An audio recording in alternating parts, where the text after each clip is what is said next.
Hello everybody, my name is Daulton Nelson and today I'd like to give my thoughts on a game I just beat. That game being Pathologic 2 for the PC. Pathologic 2 was developed by Backloggd and published by tinyBuild.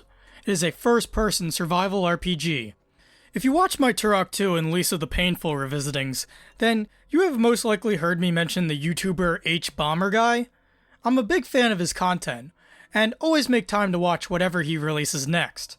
His most recent video released late last month focused on a game called Pathologic, a survival game released by a Russian developer, Backloggd, in 2005.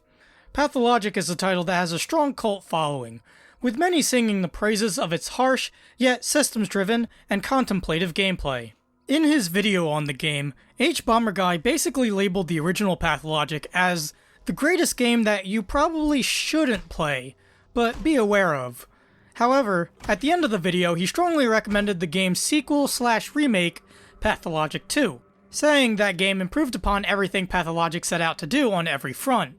Intrigued by Pathologic's gameplay, I took H-Bomber Guy's recommendation to heart, as well as the recommendations of YouTubers Sol Matul and Mandalore Gaming. And, I gotta say, I'm really glad I did. Pathologic 2 is one of the most well-made survival video game experiences that you can ever play. Everything about it is so well done, you'd be actively hurting yourself to not play it. Pathologic 2 is a first-person game, centering around a town in the Steppe, a fictional place in an ambiguous time with ambiguous origins. The town and the people in it are very alien. This makes sense as you play as the semi-outsider Artemy Burakh, the horror specs, a surgeon who grew up in the town, but went away to pursue his doctoral career. Artemy comes back to his hometown on the pretense of a letter from his father, calling for Artemy to come back due to a looming danger. However, as soon as he comes back, his father has been killed. Artemy is framed for multiple murders, and a deadly plague is about to kill all of the town's members. It's your job as the horror specs to help your townspeople by developing potions and hopefully a cure so that everyone doesn't die. Right away, Pathologic 2 grabs the player's interest and doesn't let them go for the entirety of the playtime. The stakes are clear and the dangers are real. And just like its predecessor, if you play on Pathologic 2's recommended difficulty, then the game will be harsh. This isn't the type of game you sit down and relax with. Pathologic 2 requires your undivided attention. And it works out really well. Backloggd wants to make the survival part of the game as real as possible. You aren't a video game character that can do whatever it wants. You are a real person that needs to take care of both himself and the townsfolk around him. And this has its rewards, like those townsfolk, who all display amazingly distinct character designs, with influences ranging from turn-of-the-century Europeans to Eastern Mongolian types. The dialogue they're given is equally as entrancing. Whenever you talk to someone in Pathologic 2, the game frames the conversation like a one-on-one. Meanwhile, the words being said can be verbose, philosophic, and even unnatural. The player is almost asked to decode the meaning of what is being said in order to find out the things they want. If you watch this channel regularly, you might know that often when vast amounts of dialogue is presented to me, I lose interest. But not here. Here, I found that I was excited to find out what the next conversation might bring. And I can extend that feeling to the story as a whole. Every new twist and development came with more smaller events for me to delve into and become invested in.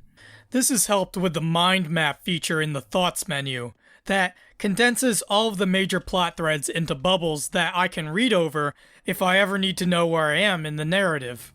Some of these bubbles are attached to other events, so I can see what's connected and what pieces I'm missing. You can even click on certain bubbles to see where the event is taking place in the town. These are genius. They're the best thing to happen to video game stories. And the narrative as a whole is almost draped in an almost to complete non-existence of a fourth wall. Something is going on beyond the game, beyond Artemy's scope. And that isn't a spoiler, the game displays it heavily in its opening moment, which is up there for me in terms of the best video game openings. And all of this is scored with an amazing soundtrack full of dark and foreboding atmosphere. This matches well with the atmosphere of walking through the game's town. Pathologic 2 can get very dour and bleak.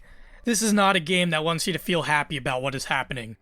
And maybe you won't be.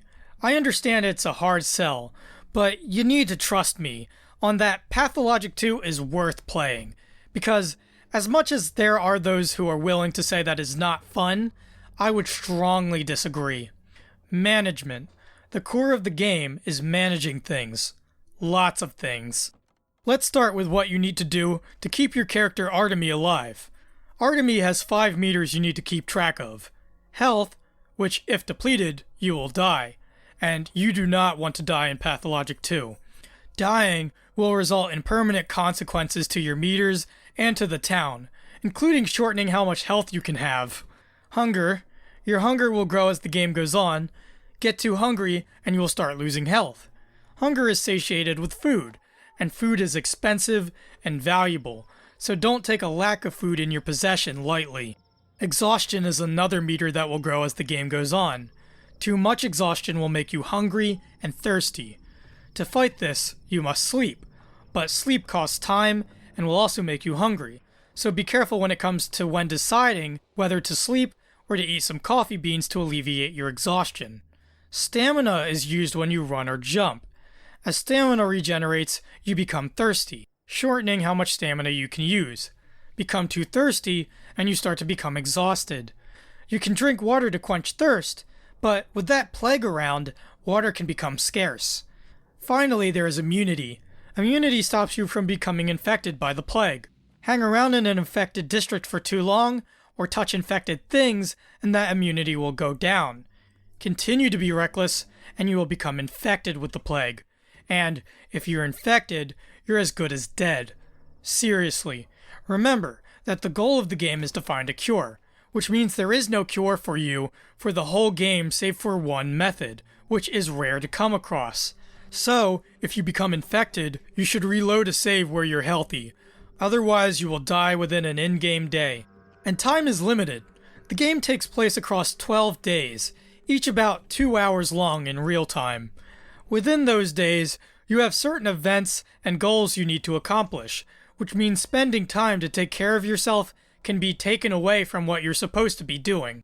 So, as you can see, in Pathologic 2, every action has a risk and a reward. Everything you do counts. I love this. For me, it's tons of fun to immerse myself in this battle of survival, especially when I live through another day and my supplies are ample. These moments of the game make it really worth playing. Speaking of supplies, Artemy also has a limited inventory in the form of a grid system, where you can plop items in and out. Of course, some items are large, but are also very useful. Again, management rears its head here. Do I carry the milk, which is 3 blocks tall? Or do I want to carry each of the 3 types of immunity pills? Sometimes you have to make these kinds of decisions. How you go about getting items in the game is through various types of options you have at your disposal.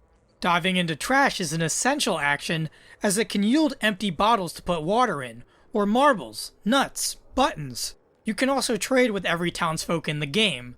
Remember those great character designs I mentioned earlier? Well, the items a townsfolk will have and want to trade with depends on the kind of person they are. For example, kids will want marbles and buttons, while adult men will want weapons. When trading, each item has a trade value. So, you have to trade equal or more to the value of an item that the person has. For example, say a kid has a fish I want, and that's worth 7. Meanwhile, I have nuts that are worth 2 each, so I must trade 4 nuts to get that kid's fish. It's a complicated web of wants and needs that you'll become accustomed to as the game goes on. Finally, there are pharmacies, clothing shops, and grocery stores in the town where you can buy and sell things for money. The problem with these is that the prices will fluctuate day by day, but they're also very reliable. As you can probably tell, the town of Pathologic 2 has its own economy, and it's fantastically deep. You might think that exploring around the town may be the way to play the game. After all, there are all of these fantastic landmarks and items you can find, and somebody could have something valuable to trade. They even give you a map with circles on it telling you where you need to be. You'd be wrong for thinking that the game wants you to explore all the time. Remember, time is not on your side. and if you don't accomplish a certain task within the day, you'll be in deep trouble. Furthermore, each district in the town has its own reputation meter representing how they feel about you. Your reputation goes up by completing tasks and trading at a loss. Meanwhile, it will go down if you do things like start fights with normal people, fail quests, cut people open and steal their organs for money, and you don't want that reputation meter to go low. As it gets low, people will stop trading with you, and will eventually try to kill you in the streets. And you can't fight back because you're the criminal. Doing so will just make your reputation worse. So playing like you're going from one place to the next while optimizing your travel is the key way to play the game. You are not free to do what you want. And I can understand if that sounds like it may not be fun. If you are the type of player that loves to manage things and complete tasks, and if any of this sounds remotely interesting, this is a game you need to play. And if you find the goal too hard, the developers did put in options on how you can customize your difficulty, right down to how prices are set on things. If you don't like the position you're in, you can always reload a save. The game keeps track of every time you save, so you have options. And if those death penalties are stacking too high, there is no shame in restarting your playthrough. I did. I got to day 4 and was dying to the plague often. In fact, I bet if I ran through this game again after playing it, I would have even more fun, as now I know what to expect of the entire game. I can try to optimize things further and become even better. Everything is handled so well in Pathologic 2 that I think it's near perfect. There are a few things that I can criticize here, like some graphical glitches and abnormalities, like when characters blink, you can see blotches of black on their eyelids. There were also a few frustrating parts of the game that require combat, and combat is purposefully clunky, so I felt like these parts were a little too harsh on the player. There is a sneaking mechanic that I don't think it works, and there is stuttering from time to time where the game will stop to load things in. Some of this might come down to my machine, but I've also heard others bring this up, so I might as well do so here as well. But I think the worst aspect of the game that keeps it from getting a perfect score from me requires some context. The original Pathologic has 3 playable characters, each with their own storyline. Meanwhile, as of right now, Pathologic 2 only has 1 character to play as. As such, some characters that might have been more fleshed out in the original aren't given the same depth here. As a result, the game can end up feeling incomplete. Now, I believe the plan was, and still is, to add the other 2 characters at a later time, which is why I'm calling on you, the viewer, to support the developers and buy this game. Pathologic 2 in the state it's in right now is amazing, but not enough people are talking about it or playing it. Let's change that. I'm going to give Pathologic 2 a final score of a 9 out of 10. Pathologic 2 is the ultimate survival game experience that you need to play. It does everything right mechanically, its story is one of the best in the business, and the world is visually exciting. It's the best game I've played from 2019, and with subsequent playthroughs will become one of my all-time favorites. Please support Backloggd. They did a fantastic job here. That concludes my review on Pathologic 2. If you like my reviews, you can like, comment, or subscribe.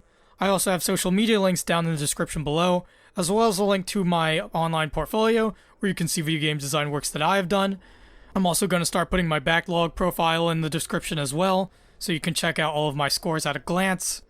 And with that out of the way, please make sure to have a nice day.